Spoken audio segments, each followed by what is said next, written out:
अस्सलाम वालेकुम दोस्तों, या होल्ड कर ले। ये जी बाबा रखा अल्लाह रखा बाबा छा होल्ड पर एक्शन इन चकडडा लैंडिंग इन नेट मिर्जा सामा।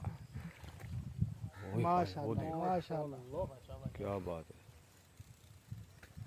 ये देखो जी, ये माशाल्लाह जी एक और नरैन आ गई है अच्छे किस्म की।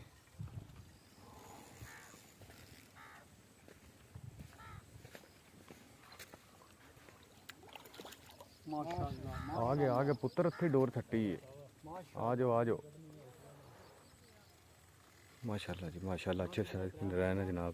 सेंटर तो थोड़ी जी अगे बस।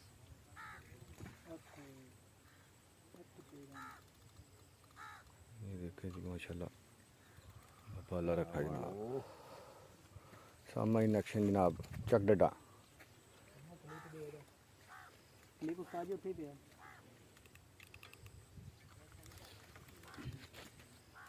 ਉਹ ਨਹੀਂ ਕਿਸੇ ਪਾਸੇ ਨਹੀਂ ਜਾਣਾ, ਜਿੱਧਰ ਰਹਿਣਾ ਸਿੱਧਾ ਹੀ ਹੈ। चस ले राउंड जान नहीं देना। ये माशाल्लाह माशाल्लाह जी माशाल्लाह माशाल्लाह जी माशाल्लाह माशाल्लाह माशाल्लाह। ਉਹ ਛੱਡ ਦੇ ਤੂੰ, ਖੇਡਣ ਦੇ ਇਸ ਤਰ੍ਹਾਂ ਮੇਰੇ ਨਾਲ। बड़ी प्यारी कोई सिंगल को नहीं। ਆ ਭਾਈ नहीं नहीं नहीं नहीं हले नहीं। ਉਹ ਮੇਰਾ ਪੁੱਤਰ ਆ। माशाल्लाह जी माशाल्लाह जी बाबा रखा जी जनाब इन एक्शन चकडडा। ਉਹ ਬਸ ਕੇ ਹੁਣ ਮੈਂ ਤੈਨੂੰ ਪੁੱਠਿਆ ਸਿੱਧਿਆ ਕਰ ਛੱਡਣਾ। चस ले धा तो परा रखो बाबा। ਟੱਕਰ ਨਹੀਂ ਮੈਂ ਮਾਰਨ ਦਿੰਦਾ, ਮੈਂ ਆਪ ਨੂੰ ਟੱਕਰ ਮਾਰਾਂਗਾ ਬੜੀ ਡਾਢੀ ਨੱਕ ਤੇ।